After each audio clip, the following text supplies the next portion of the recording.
श्री कृष्ण गोविंद हरे मुरारे, हे नाथ नारायण वासुदेवा। श्री कृष्ण गोविंद हरे मुरारे, हे नाथ नारायण वासुदेवा। बोलो वासुदेव भगवान की जय, बोलो लक्ष्मी नारायण भगवान की जय। तो श्रावण मास के कृष्ण पक्ष की कामिका एकादशी का महात्म्य है। श्रावण का मास शंकर भगवान को अति प्रसन्न करने वाला है और एकादशी श्री विष्णु भगवान को अत्यंत प्रसन्न करने वाली है और ब्रह्म स्वरूप हम स्वयं हैं। युधिष्ठिर ने पूछा, गोविंद वासुदेव आपको नमस्कार है, श्रावण के कृष्ण पक्ष में कौन सी एकादशी होती है उसका वर्णन कीजिए। हर महीने में 2 एकादशियाँ आती हैं। पहली एकादशी कृष्ण पक्ष की होती है और दूसरी शुक्ला पक्ष की होती है। भगवान श्री कृष्ण बोले, राजन सुनो, मैं तुम्हें एक पाप नाशक उपाख्यान सुनाता हूँ जिसे पूर्व काल में ब्रह्मा जी ने नारद जी के पूछने पर कहा था। नारद जी ब्रह्मा जी के मानस पुत्र हैं। नारद जी ने प्रश्न किया, भगवान कमलासन, मैं आपसे यह सुनना चाहता हूँ कि श्रावण के कृष्ण पक्ष में जो एकादशी होती है उसका क्या नाम है, उसके कौन से देवता हैं तथा उससे कौन सा पुण्य होता है। प्रभु यह सब बताइए।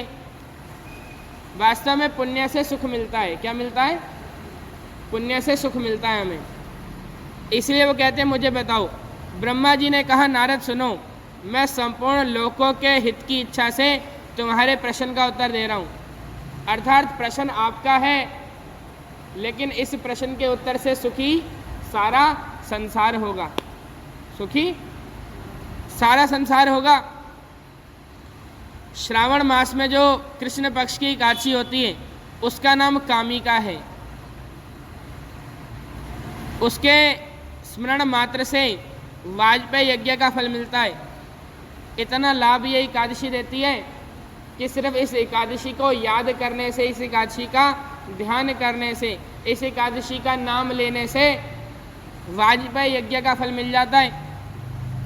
उस दिन श्रीधर, श्रीहरि, विष्णु, माधव, मधुसूदन आदि नामों से भगवान का पूजन करना चाहिए।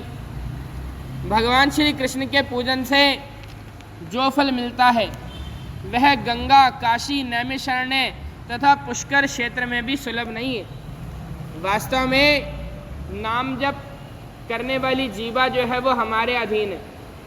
हम जब चाहें भगवान का नाम ले सकते हैं, लेकिन तीर्थों पर जाने के लिए साधन चाहिए, संपत्ति चाहिए, समय चाहिए, सुविधा चाहिए। ये सब हमारे बस में नहीं है। इसलिए बताया, जो प्रेम से भगवान का नाम लेता है परमात्मा उस पर अति प्रसन्न हो जाते।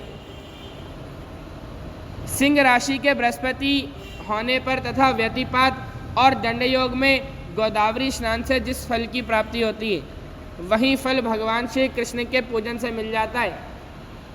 श्री कृष्ण भगवान का नाम एक बार भी लिया जाए ना तो करोड़ों पापों को नष्ट करता है। बोलो कृष्ण कृष्ण कृष्ण। सिर्फ कृष्ण कृष्ण कहने मात्र से हमारे पाप नष्ट होते जाते हैं। यहाँ पर बताया, जो समुद्र और वन सहित समूची पृथ्वी का दान करता है तथा जो कामिका एकादशी का व्रत करता है वे दोनों समान फल के भागी माने गए। वन सहित संपूर्ण पृथ्वी का दान कर देना। पहले ऐसे राजा हुए हैं जिन्होंने सारी की सारी पृथ्वी का दान किया, जैसे राजा बलि। राजा बलि के ऊपर अति प्रसन्न हो गए विष्णु भगवान और चौकीदारी करने लगे। और यहाँ पर बताया, जो एकादशी का व्रत रखता है, कौन सी एकादशी? कामिका एकादशी, उसको भूमि दान का पुण्य मिलता है। कई बार हमारे ऊपर संकट आते हैं ना, तो पंडित जी कहते हैं कि भूमि दान करो तभी निस्तारा होगा। तो उसका उपाय क्या है? कोई भूमि दान ना कर पाए तो एकादशी का व्रत रखे। कौन सी एकादशी? श्रावण मास के कृष्ण पक्ष की कामिका एकादशी अत्यंत पुण्य फल देने वाली।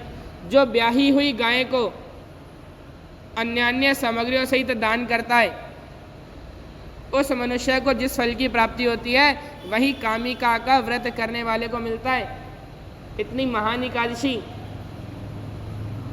जो नरश्रेष्ठ श्रावण मास में श्रीधर का पूजन करता है, उसके द्वारा गंधर्वों और नागों सहित संपूर्ण देवताओं की पूजा हो जाती है। अतः पाप भीरु मनुष्य को, पाप भीरु कहते हैं पाप से डरने वाले को। पाप का फल क्या होता है? दुख होता है। क्या होता है? यानी कि जिसको दुख अच्छे नहीं लगते, ऐसे व्यक्ति को यथाशक्ति पूरा प्रयत्न करके कामिका के दिन श्री हरि का पूजन करना चाहिए। गौदान का भी पुण्य फल किसको मिलता है? जो एकादशी का व्रत रखता है। बहुत सरलता से मिल जाता है, लेकिन यथाशक्ति। क्या बताया? यथाशक्ति। जितनी आप में शक्ति है कम से कम उतना प्रयास तो करो। अगर उतना भी हम नहीं करते तो पुण्य पूर्ण नहीं मिलता। परमात्मा हमारी स्थिति देखते हैं कि ये मेरा भगत है, इसकी स्थिति क्या है। अगर उसकी स्थिति बहुत ही ज़्यादा तंग है, बहुत ही ज़्यादा परेशान है, तो वो थोड़ा बहुत करता है तो भी परमात्मा अत्यंत प्रसन्न हो जाते हैं। लेकिन अगर कोई जानबूझकर करे तो फिर परमात्मा उस पर प्रसन्न नहीं होते। बताया कि जो पाप रूपी पंख से भरे हुए संसार समुद्र में डूब रहे हैं, उनका उद्धार करने के लिए कामिका का व्रत सबसे उत्तम है, सबसे अच्छा व्रत है। अध्यात्म विद्या परायण पुरुषों को जिस फल की प्राप्ति होती है, उससे बहुत अधिक फल कामिका व्रत का सेवन करने वाले को मिलता है। अध्यात्म परायण जो होता है वो चाहता है मेरा मानसिक शांति बनी रहे, मेरे आसपास शांति बनी रहे, मुझे सब जगह अच्छी स्थिति मिले। लेकिन जो कामिका का व्रत रखता है, बताया कि उसकी स्थिति इससे भी बढ़िया होती है। वास्तव में एकादशी कृष्ण भगवान को सबसे प्यारी है, और जो एकादशी से प्रेम करता है, कृष्ण भगवान उसको अपना सानिध्य देते हैं, अपने चरणों में बिठाते हैं। लेकिन परमात्मा को हम कहते हैं चरणों में बिठाते हैं, लेकिन परमात्मा कभी भी किसी को अपने से छोटा महसूस होने नहीं देते। जो परमात्मा से मिलता है या परमात्मा से मिलना चाहता है, तो परमात्मा उसको अपना स्वरूप दे देते हैं। परमात्मा उसको अपना, आप भी कृष्ण स्वरूप हो जाओगे, आप भी नारायण स्वरूप हो जाओगे।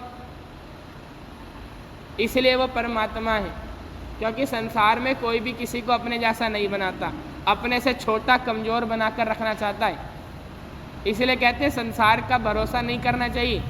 आशा एक राम जी से, दूसरी आशा छोड़ दे, और नाता एक राम जी से, बाकी नाते तोड़ दे। यहाँ पर बताया कि कामिका का व्रत करने वाला मनुष्य रात्रि में जागरण करके ना तो कभी भयंकर यमराज का दर्शन करता है और ना ही कभी दुर्गति में पड़ता है। इसीलिए प्रयास करना चाहिए कि एकादशी वाले दिन जागरण कर सके। लाल मोती, मणि, वैदुर्य और मूंगे आदि से पूजित होकर भी भगवान विष्णु वैसे संतुष्ट नहीं होते जैसे तुलसी दल से पूजित होने पर होते हैं। तुलसी भी बहुत प्यारी है।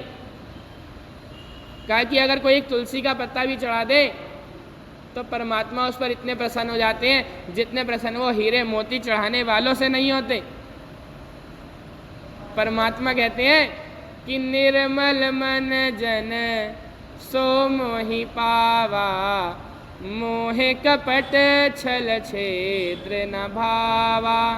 राम सिया राम जय जय राम, बोलो राम।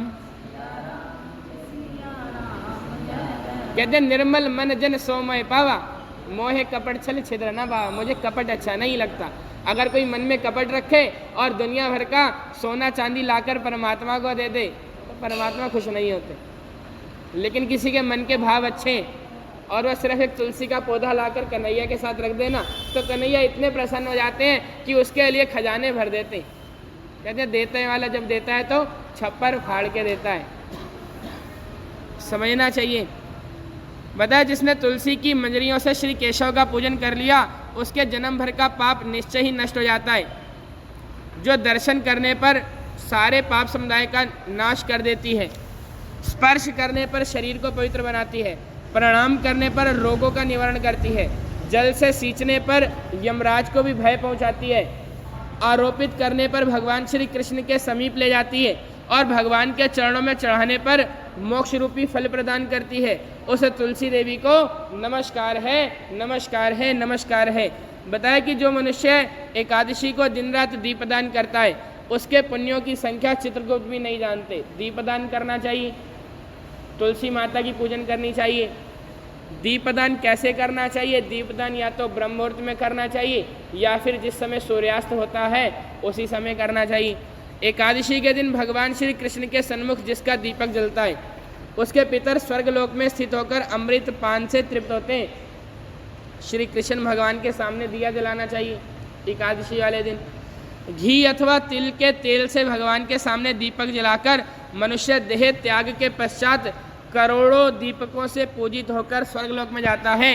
भगवान श्री कृष्ण कहते हैं, युधिष्ठिर, यह तुम्हारे सामने मैंने कामिका एकादशी की महिमा का वर्णन किया है।